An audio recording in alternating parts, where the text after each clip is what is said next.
Hey. So I just, thank you for like the participation and all the comments. I just worked out like a beast at the gym.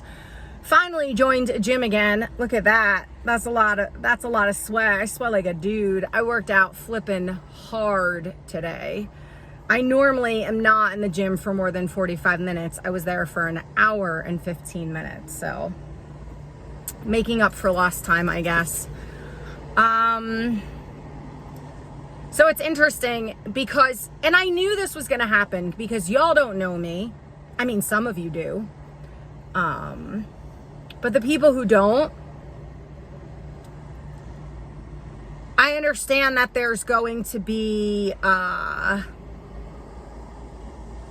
questions and curiosity, and you can't believe everyone you see online. You can't believe everything you hear. But some guy just said to me, which I don't understand this. He was like, basically he was insinuating like, how did you have get married and have 2 kids with somebody and then end up divorced? Like, that's such an anomaly. And then I was typing out this whole response and I did send it. And then I was like, number one, I really don't have to defend myself to anybody. But number 2, I understand that you do not know my life history.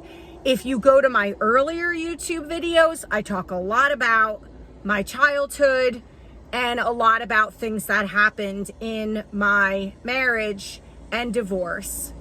So I'm a midlifer. I hate that term, but to put a timestamp on this, I'm a midlifer. So I'm rounding 48 years old.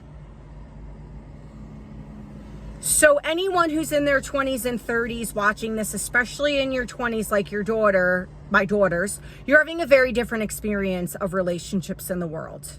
So you have to put that into the back of your head as well. I was young and dumb. I was 23 years old when I ended up pregnant, 24 when I had her. Got pregnant very quickly right away, not understanding my body, hormones, how insanely fertile the women in my family are, and I couldn't take the birth control. It made me very, very sick. So I know the doctor said be careful because you can get pregnant very quickly, and I held him off. I kept the guy at bay for as long as I could. Trust me, I did, because we're in so much pain, and I understand a man's innate desire to have sex, but I was like, listen, buddy, you need to back the frig off. Like, my vagina is in agony. And with my second, she was a 10-pound baby. We're all good now, though. Everything's good. It's been 23 years, but it was a lot of work to rebuild things up. And I think men forget that. Like, we're pushing human beings out of a very tiny hole, and then you want to be like, hey, let's get intimate again. It just doesn't work that way. Also, our hormones are all over the place. But anyway, so I was young and dumb.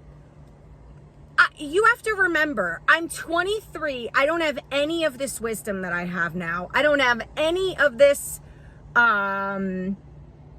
my belief structure, my core values aren't fully developed. I don't understand psychology the way I do now. I don't understand relationships the way I do now.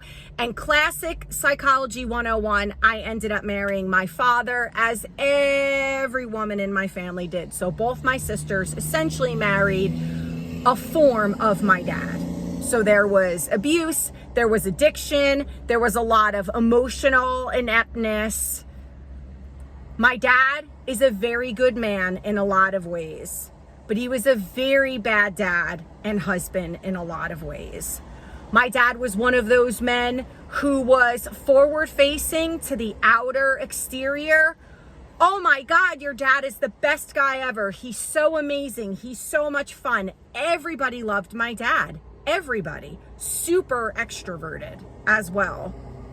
And one of the hardest working man you would ever meet, like nonstop. But he was not the best dad. He was not the best husband. And now I understand as a grown, mature adult that his childhood was so unbelievably traumatic. Trust me, most of you would not want to go through what he did. He didn't have the tools. And he honestly did the best that he could with the tools that he had. He really didn't know any better. When you know better, you do better. If you know better and you're not doing better, then you're just a shit.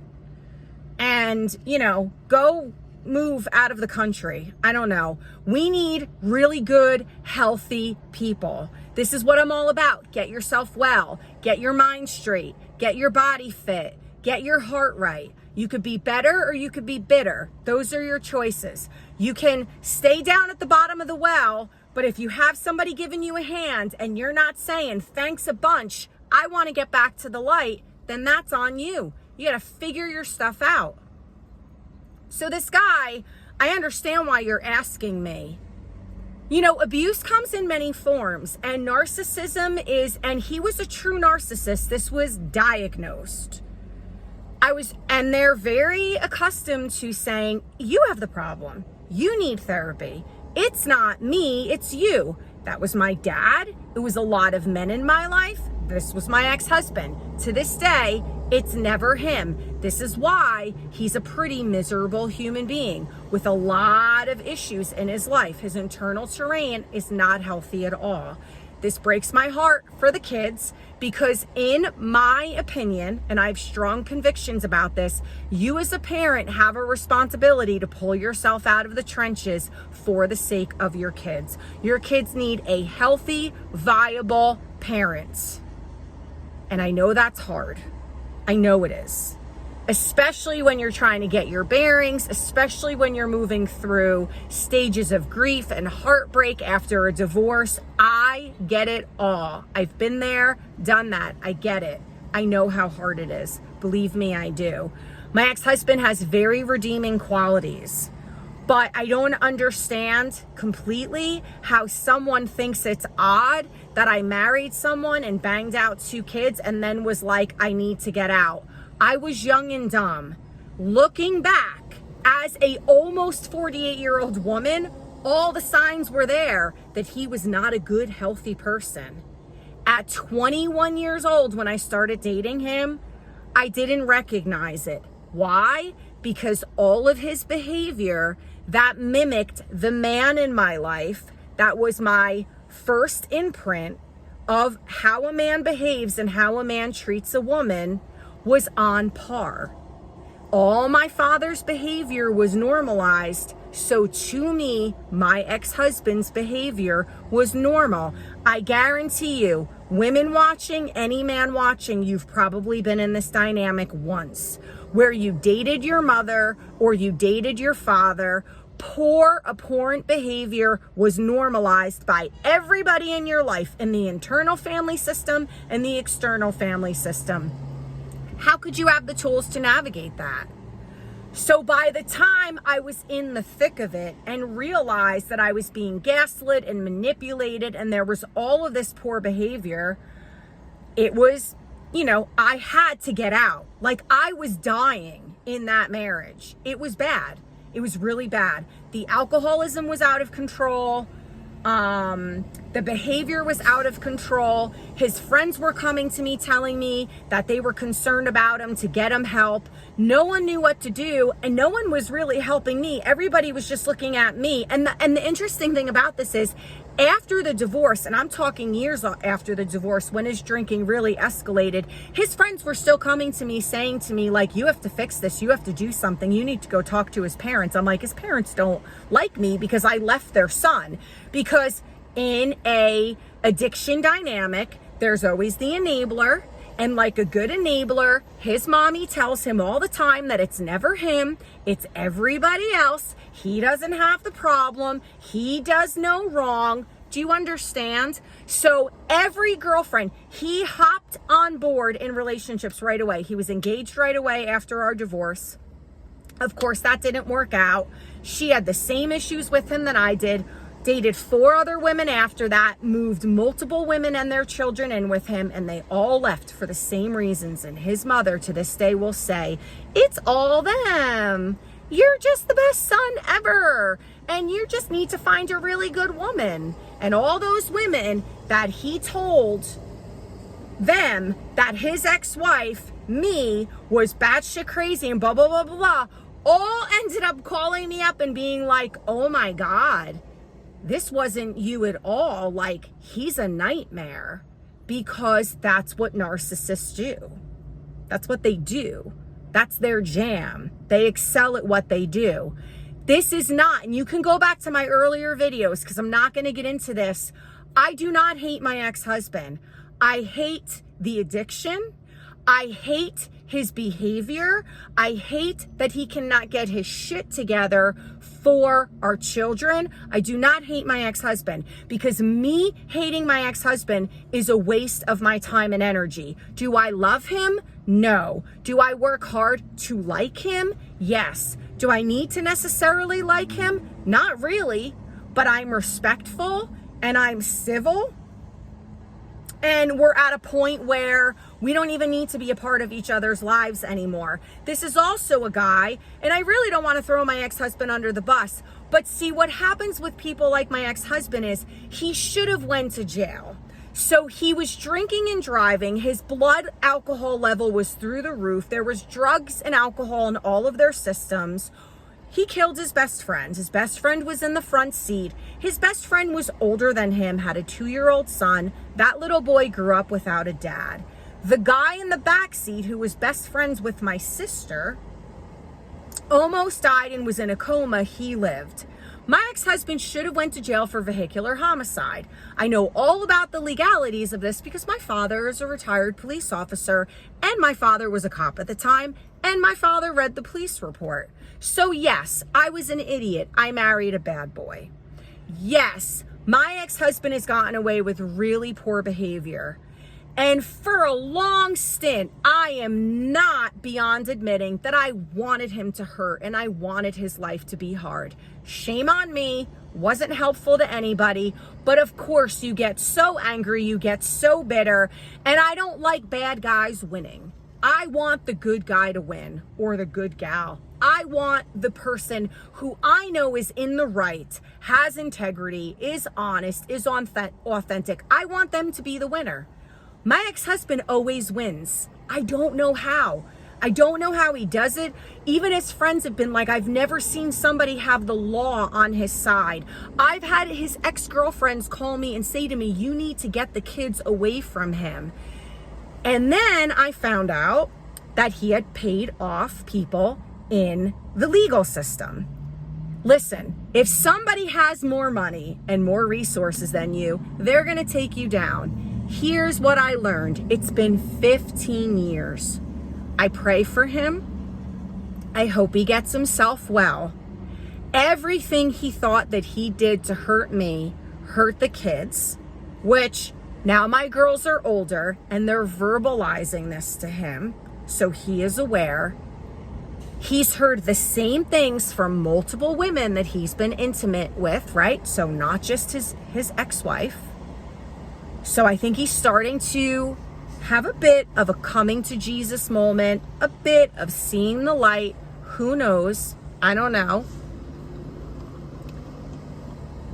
Me hating him does nothing for anyone.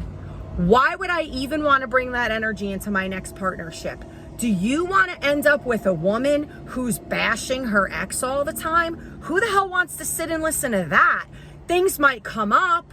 You know, if she has a really bad, a toxic ex-partner, then yeah, you might have to be there to support that on occasion.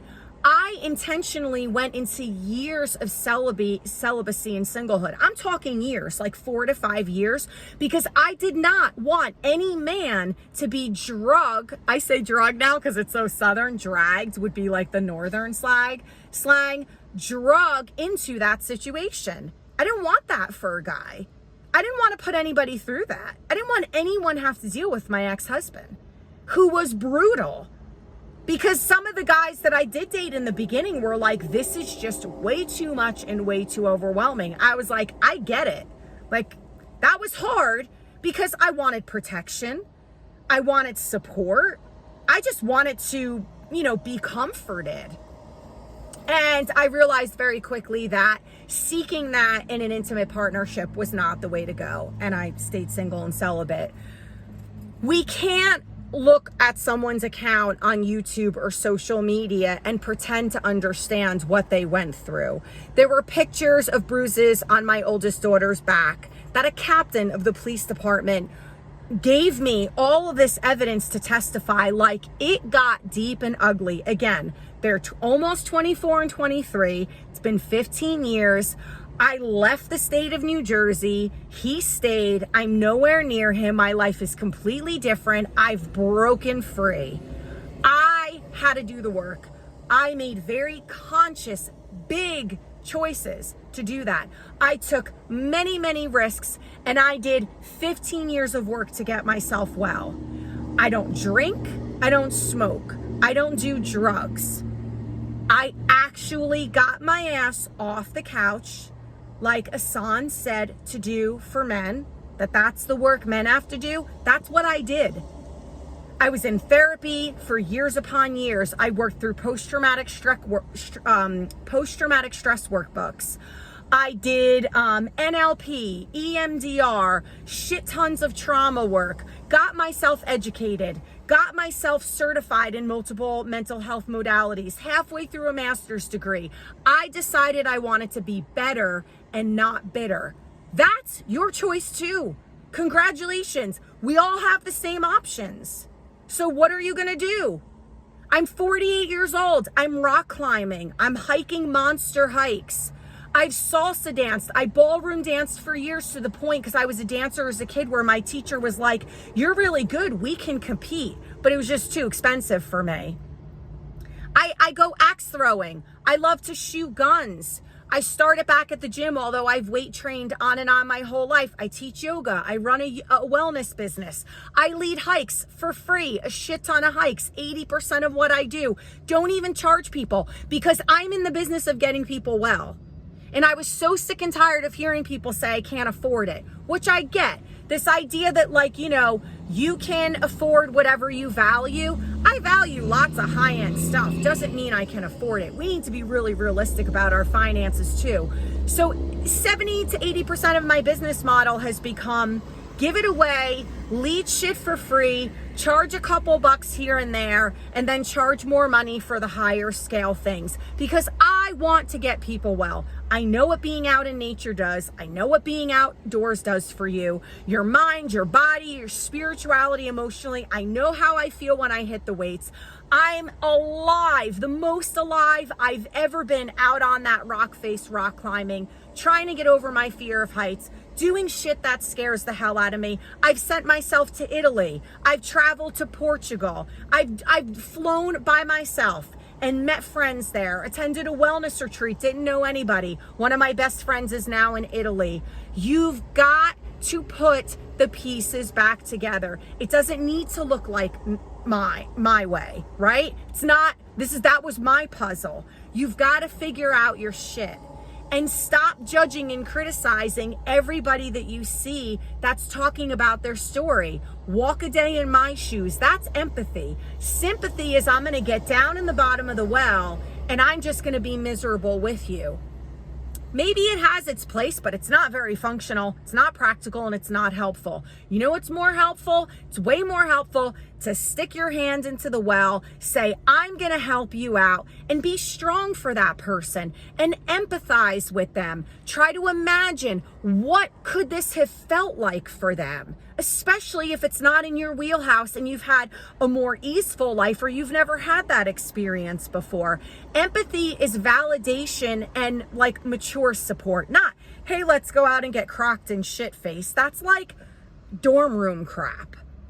You know, you don't want to bypass the emotional experience by alcohol. You don't want to help dive a person into escapism. You want to help people face it. You want to come from a place of strength. So I know I'm going to be judged. I know I'm going to be criticized. I know some things aren't going to add up or make sense. A lot of this information is in my earlier videos, but I just wanted to come on here and say, really, thank you. I appreciate all the engagement. I really do. And you have to do the work. It's on you. Most of us have partnered with really poor people.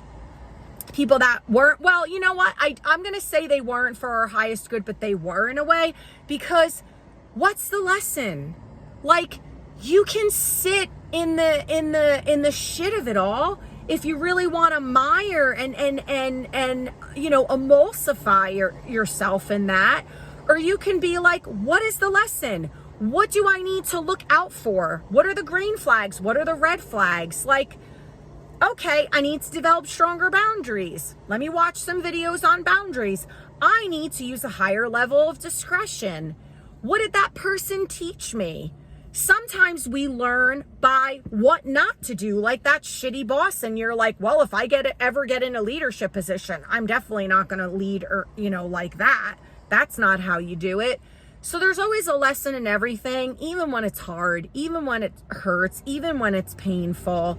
But you got to figure your stuff out. You got to find the stuff that you love to do and do it. And find those mentors that are above your level so you have something to aspire to, and surround yourself with really good people. This is achievable. It's even affordable. My gym membership, Planet Fitness, $10 a month, affordable.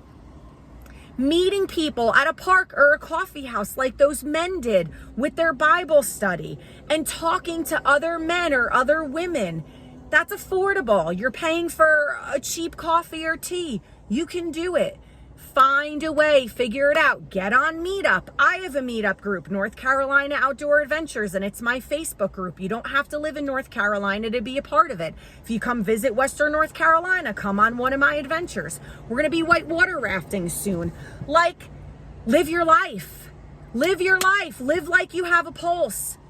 Shake up the snow globe of your reality and face forward and do the work. Do the work. And I will start to do videos to offer more practical tools, especially when it comes to addiction, because we're all in the throes of addiction. Frig. I don't have a TV, but like our phones, just addicted to social media, the dead scroll, where you're just like all these kids walking around like zombies. So I will lend some smart recovery tools. I think those would be really good videos. It's quite helpful information. Anything else you'd like me to discuss from the point of a woman or touch on, I would love that. Give me some suggestions. Love you to pieces. Have a fantastic day.